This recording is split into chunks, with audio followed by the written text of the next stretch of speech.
बिस्मिल्लाहिर्रहमानिर्रहीम। अस्सलाम वालेकुम नाज़रीन, मैं हूं यासिर रशीद और आप मेरा व्लॉग देख रहे हैं। नाज़रीन, पाकिस्तानी सियासत में उतार चढ़ाव बहुत आ चुका है। अब पाकिस्तानी सियासत में इस्तेहकाम आने का वक्त है। वो लोग जो गुज़श्ता कुछ दिनों से ये राय रख रहे हैं कि एक बड़ी मीटिंग के बाद ये फैसला हुआ है कि किसी को लेवल प्लेइंग फील्ड दी जाएगी और वतन वापस बुलाया जाएगा, वो मंजरनामा शायद कुछ तब्दील आपको दिखाई दे। लेवल प्लेइंग फील्ड है लेकिन किसी की वापसी के साथ मशरूत नहीं है। लेवल प्लेइंग फील्ड के अंदर पाकिस्तान मुस्लिम लीग नून जो है वो आगे बढ़ने की हिकमत अमली तय कर रही है और इसी बारे में अपने इत्तेहादियों के साथ मशावरत भी जारी है। कुछ इत्तेहादी एक नुक्ते पर मरकूज हैं जबकि कुछ इत्तेहादियों की जानिब से कुछ इख्तलाफ राय भी सामने आ रहा है। वो तयनाती के हवाले से एक बात पे डेडलॉक जो था वो ख़त्म हो चुका है। डेडलॉक के खात्मे के बाद अब आगे बढ़ने की सूरत हाल का अंदाज़ा लगाया जा रहा है। वो लोग जो ये राय रखते थे कि पाकिस्तान तहरीक इंसाफ के चेयरमैन इमरान खान साहब को बेशुमार तहफ़्फ़ुज़ात हैं, वो तहफ़्फ़ुज़ात दूर हो चुके हैं, क्योंकि जो फैसला होता है ये किसी फ़र्द वाहिद की तरफ से नहीं किया जाता बल्कि मजमूई तौर पर जो फैसला किया जाता है वही एक इदारे का फैसला माना जाता है। इसी वजह से पाकिस्तान तहरीक इंसाफ को ये लगता है कि अब वो वक्त आ चुका है जब अपनी इलेक्शन कैंपेन को चलाया जाए। पाकिस्तान तहरीक इंसाफ का लॉन्ग मार्च अपने मकासद की तकमील के लिए इस वक्त रवा दवा है और सबसे बड़ी ये जो उनका मुतालिबा था कि नए इंतखाबात करवाए जाएं और शायद वो नए इंतखाबात का हमारा मुतालिबा पूरा होता है या नहीं होता, वो इबहाम अब दूर हो चुका है। लॉन्ग मार्च के जो मकासद थे वो तमाम तर तब्दील होकर सिर्फ एक ही नुक्ते के ऊपर मरकूज हो चुके हैं कि इलेक्शन आने वाला है, जिसका बयन सबूत मैं आपको इसी व्लॉग में आगे चल के बताता हूं कि इलेक्शन कैंपेन इसे क्यों करार दिया जा रहा है। लॉन्ग मार्च के रूट में तब्दीली किन वजूहात की बुनियाद पे की गई, वो इलाके जिन्हें पहले पाकिस्तान तहरीक इंसाफ टच नहीं कर रही थी, उन इलाकों में जाके वहां पे लॉन्ग मार्च क्यों किया जा रहा है, वहां के लोगों को मुनज़्ज़म क्यों किया जा रहा है, ये बतौर एक टेस्टर इस वक्त कैंपेन चल रही है। इसी टेस्टर कैंपेन में पंजाब का वो हिस्सा टेस्ट किया गया जहां पर तंजीम साजी माजी करीब में ही तब्दील की गई, उसे मुनज़्ज़म करने की कोशिश की गई और फिर अब उसका जवाब चेक किया जा रहा है कि जिन इलाकों में तंजीम साजी की गई है वहां पे तंजीम किस हद तक मौसर और मजबूत है, वहां पे नैरेटिव पाकिस्तान तहरीक इंसाफ का किस हद तक मजबूत रहा है। इसी वजह से ये टोबा टेक्सिंग से अगर आप शुरू हो जाए, फैसलाबाद के एरियाज को अगर आप टच करते हुए बाद में रावलपिंडी की तरफ रवा दवा होंगे, असद उमर साहब जो क़यादत कर रही है, असद उमर साहब को बाकायदा एक टास्क दे के भेजा गया है कि आपने बाकायदा तौर पे ये चेक करना है कि क्या अगर फारी इंतखाबात होते हैं तो पाकिस्तान तहरीक इंसाफ के ये हक में जाएंगे या नहीं जाएंगे। तो वो टेस्टर जो है वो बहुत हद तक पाकिस्तान तहरीक इंसाफ का कामयाब दिखाई दे रहा है, क्योंकि मौजूदा सूरत हाल के अंदर पाकिस्तान तहरीक इंसाफ की मकबूलियत जो है वो बढ़ती जा रही है। वो इन वजूहात की बुनियाद पर है कि पाकिस्तान मुस्लिम लीग नून गुड गवर्नेंस नहीं दे सकी। वो ये समझते हैं कि हमने रियासत बचाने के लिए अपनी सियासत पर कंप्रोमाइज किया है, तो उनकी सियासत इस हद तक कंप्रोमाइज हो चुकी है कि पाकिस्तान तहरीक इंसाफ का टिकट लेने के लिए लोगों की लाइंस लगी हुई हैं, वो चाहे सूबाई असेंबली का टिकट हो या कौमी असेंबली का टिकट हो।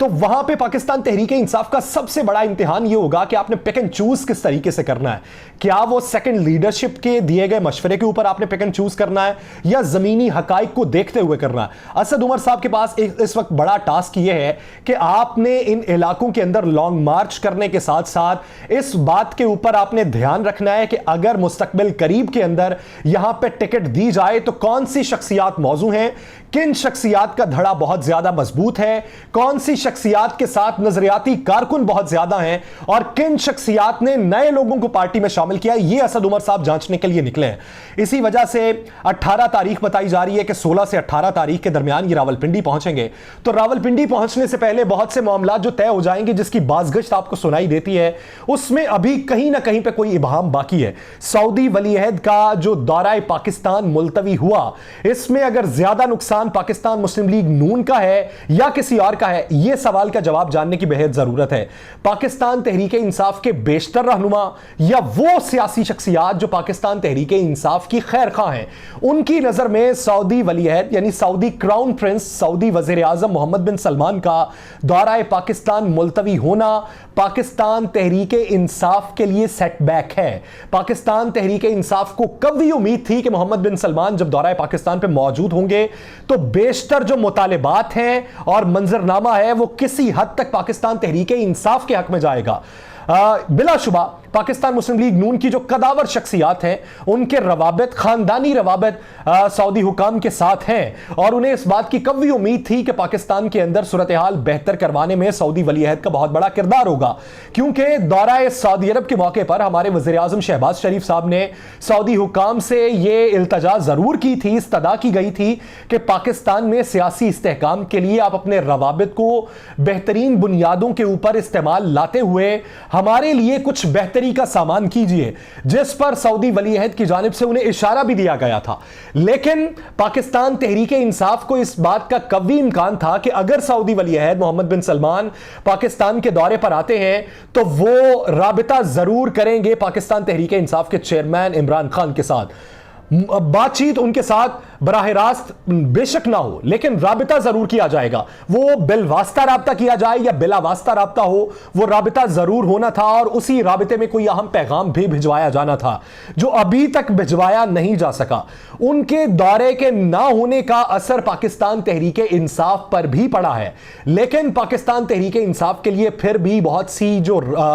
इस वक्त मुज़ाकरात की राहें हैं वो भी खुली हुई हैं। बैकडोर मुज़ाकरात हो रहे हैं, बैक चैनल जो मुज़ाकरात में सियासी शख्सियात की इन्वॉल्वमेंट है वो भी इस वक्त मुस्बत तरीक़ाकार के तहत आगे बढ़ी है, जिसका आपको एक वाज़ेह सबूत ये मिलता है कि गुज़श्ता कुछ दिनों के अंदर पाकिस्तान मुस्लिम लीग नून या वफाकी वज़रा की आपको वो धुआंधार प्रेस कॉन्फ्रेंसेस देखने को नहीं मिलती जो आपको रोजाना की बुनियाद पे देखने को मिलती थी। इधर से एक बयान जारी होता था, फिर उधर से सारे वफाकी वज़रा बैठ जाते थे। ये बात कहीं ना कहीं वे सच साबित होती है कि वफाकी हलकों के अंदर यह बात अब फैल रही है कि हमारा वक्त इख्तिताम के करीब है, अब नहीं तो 2 महीने बाद हमें हुकूमत को छोड़ना है और नए इंतखाबात की तरफ बढ़ना है, जिसकी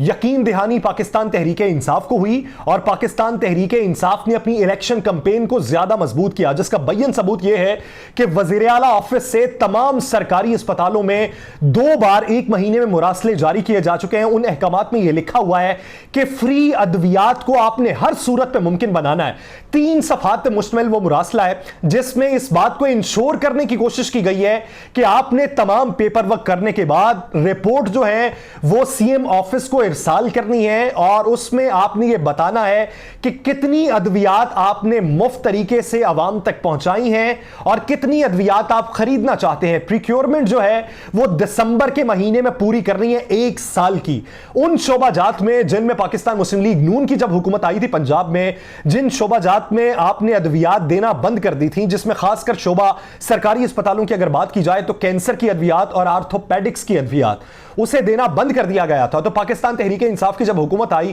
तो जबानी कलामी अहकाम जारी हुए जिस पर अमल दरामद नहीं किया गया था। एक नेक्सस ऐसा मौजूद था कि सरकार की जानिब से अद्वियात आती थी लेकिन अस्पतालों की जानिब से उसका इजरा नहीं होता था। अब बाकायदा तौर पर उसकी रिपोर्ट्स मांगी गई हैं, हफ्तावार रिपोर्ट्स मांगी गई हैं, सालाना बुनियादों के ऊपर आपने जो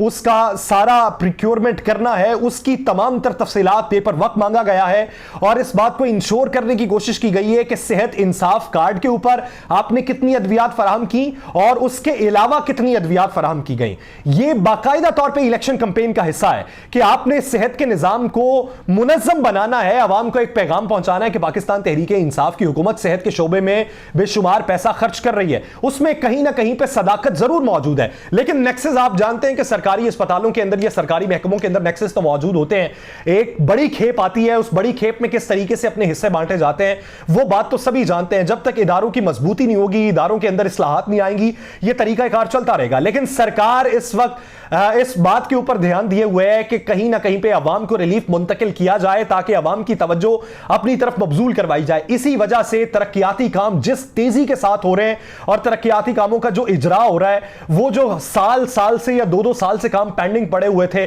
अब वो जाती है, लिस्ट जाती है, उसके ऊपर फौरी तौर पर साइन होते हैं, फंड्स भी उसके जारी किए जा रहे हैं। तो पाकिस्तानी अवाम इस मौके पर यह सोचते हैं कि काश पाकिस्तान के अंदर हर 6 महीने बाद इलेक्शन का ऐलान हो ताकि जो काम 2-2 साल से फंसे हुए हैं, जो तरक्याती काम नहीं हो सके, सड़कें नहीं बन सकी, इस्लाहात नहीं हो सकी, किसी नए इदारे का कयाम वकूफ पजीर नहीं हो सका, किसी बड़े पैमाने पर जो इस्लाहात की जानी थी वो नहीं हो सकी, बैनुल अक़वामी सतह सतह से जो फंड आए थे वो अवाम तक मुंतकिल नहीं हो सके, तो ये जो 6 महीने बाद अगर इलेक्शन का ऐलान होगा तो ये फौरी तौर पर तमाम तरक्याती काम हो जाएंगे। ये चाहे पाकिस्तान तहरीक इंसाफ की हुकूमत हो, पाकिस्तान मुस्लिम लीग नून की हुकूमत हो, हमने 3 दहाइयों में ऐसा ही देखा है कि रातों रात सड़कें बनते हमने देखी हैं। मैं नहीं शाहिद हूं, मैंने देखा है कि पाकिस्तान मुस्लिम लीग नून की कुलसूम नवाज मरहुमा जो है वो जिस हल्के में इलेक्शन लड़ रही थी, एक रात के अंदर वहां सड़कें बनाई गई। मैं उसका नहीं शाहिद हूं, मैं वहां पे रिहाइश पजीर था, मैंने देखा जिस तरीके से वहां पे पैसा खर्च होता है। पाकिस्तानी अवाम अब ये समझते हैं कि अगर इलेक्शन का ऐलान हर 6 महीने बाद हो तो हमारी जिंदगी खुशहाल होगी, फिर 2-2 हजार के इवज हमें वोट नहीं बेचना पड़ेंगे, ये खुद आएंगे और काम अपने करवाते रहेंगे। तो खुदा के लिए ये जो मसनद इक्तदार पे लोग बैठे होते हैं, ये अवाम की फलाह बहबूद के लिए भी काम कर लें, अवाम के लिए अपना कुछ काम करेंगे तो अवाम आपको सराहेगी, आपको अपनी आंखों पर बिठाएगी। सर आंखों पर अगर आप बैठेंगे तो फिर चाहे जितना मर्जी पैसा कमाएं, फिर अवाम को इतनी फिक्र नहीं होती, फिर अवाम उस तरफ नहीं जाते कि खाता भी है तो लगाता भी है, फिर अवाम उस तरफ जाते हैं कि इसके दौर के अंदर तरक्याती काम कितने हुए। अब आप ये देखिए कि अगर इलेक्शन कैंपेन नहीं चल रही तो आपको कुछ अरसे में पाकिस्तान मुस्लिम लीग नून के ताहयात कायद मियां मोहम्मद नवाज शरीफ के बैरूनी दौरों की तफसीलात आना शुरू हो जाएंगी कि बैरूनी दौरों में कितना पैसा खर्च हुआ। अब उनकी हुकूमत को डीफेम करने की कोशिश की जा रही है। ये पाकिस्तान में इलेक्शन के टैक्टिक्स होते हैं, ये हर 2 साल बाद, हर 4 साल बाद या हर 5 साल बाद जब नई हुकूमत आनी होती है या फिर बरसरे इक्तदार हुकूमत को घर भेजना होता है, तो इसी तरीके से जो बरसरे इक्तदार हुकूमत हो उसकी साख को मजरूह करने के लिए इस तरह की खबरें रिपोर्ट की जाती हैं। आज नहीं तो हफ्ते बाद नहीं तो 1 महीने बाद आपको पाकिस्तान मुस्लिम लीग नून के हवाले से बेशुमार रिपोर्ट्स चैनल्स के ऊपर देखने को मिलेंगी। वो चैनल जो पाकिस्तान मुस्लिम लीग नून के हक में बोलते थे वो उनके अगेंस्ट खबरें चला रहे होंगे क्योंकि मंजरनामा तब्दील हो रहा होगा। याद रहे कि पाकिस्तान तहरीक इंसाफ जो है ये अपनी इलेक्शन कैंपेन चला रही है और किसी यकीन दहानी की बुनियाद पर चला रही है। वो लोग जो ये बात करते हैं कि पाकिस्तान तहरीक इंसाफ के चेयरमैन अमरीकी साजिश और के बयानिए से पीछे हट गए हैं, तो उनके लिए सबूत यह है कि उन्होंने अपना जो बयान दिया था उसमें वो ये बात कर चुके हैं कि मैं अमरीकी साजिश के बयानिए को दोबारा से नहीं दोहराऊंगा, ये किस्सा माजी हो चुका है, अब हमें आगे बढ़ने की जरूरत है। इससे कतई तौर पे यह फैसला नहीं किया जा सकता कि वो अमरीकी साजिश के बयानिए से हटे हैं। खान साहब को इस हद तक तो किसी ने समझाया है और खान साहब उस पे चलते हुए मुस्बत रास्ते पे हैं कि आपको अमरीकी साजिश का बयानिया, उसका ढिंडोरा बार बार नहीं पीटना चाहिए, आपको गुड गवर्नेंस, बैड गवर्नेंस, इदारों की इस्लाहात पे बात करनी चाहिए। वो बयानिया आपका ज्यादा स्ट्रांग है, इसीलिए खान साहब उसकी तरफ माइल हुए हैं।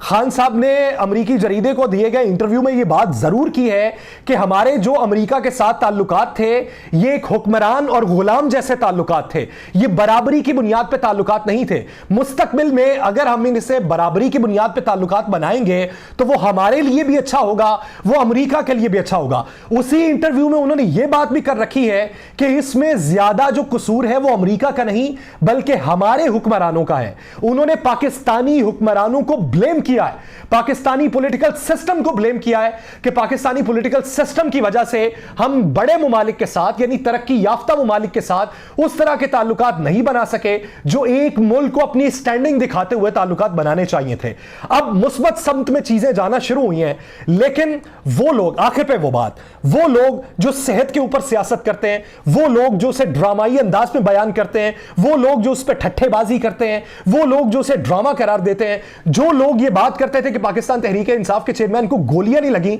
गोलियां लगी हुई टांग के ऊपर आप प्लस्तर कैसे कर सकते हैं, वो आज की फिर वीडियो भी देख लें कि उसी प्लस्तर के अंदर वो हिस्सा जहां पे गोली लगी हुई है उसे काट के रखा गया, यानी टांग के अंदर कहीं ना कहीं पे फ्रैक्चर जरूर आया है, उस फ्रैक्चर को सही करने के लिए प्लस्तर लगाया गया, लेकिन बीच में जहां पे गोलियां हैं उस हिस्से को काटा गया है और वहां पे पट्टी की गई है। तो अगर वो लोग अभी भी इसे ड्रामा करार देते हैं और उन्हें वो जख्म, वो जो गहरे निशान है वो ड्रामा लगते हैं, तो फिर ऐसा ही एक जख्म, ऐसा ही एक गहरा निशान आप भी अपनी टांग पे बनाइए। फिर मैं एक कैंपेन चलाऊंगा, मेरे जैसे दूसरे लोग कैंपेन चलाएंगे, आपको मसनद इक्तदार पे बिठाने की कोशिश करेंगे क्योंकि आपने जमहूरियत के लिए कुर्बानी दी होगी। आप भी बढ़ के कुर्बानी दीजिए, हम आपकी कुर्बानी को सराहने वाले होंगे। बसूरत दीगर अगर आप ऐसा निशान नहीं बनवा सकते बगैर मेकअप के जेन्युइन निशान गोली का, तो फिर इस मामले के ऊपर सियासत नहीं करनी चाहिए। ये उन लोगों के लिए भी पैगाम है जो वजीर दाखिला राना सनाउल्लाह की सेहत के ऊपर सियासत करते हैं। सेहत को लेकर सियासत नहीं करनी चाहिए।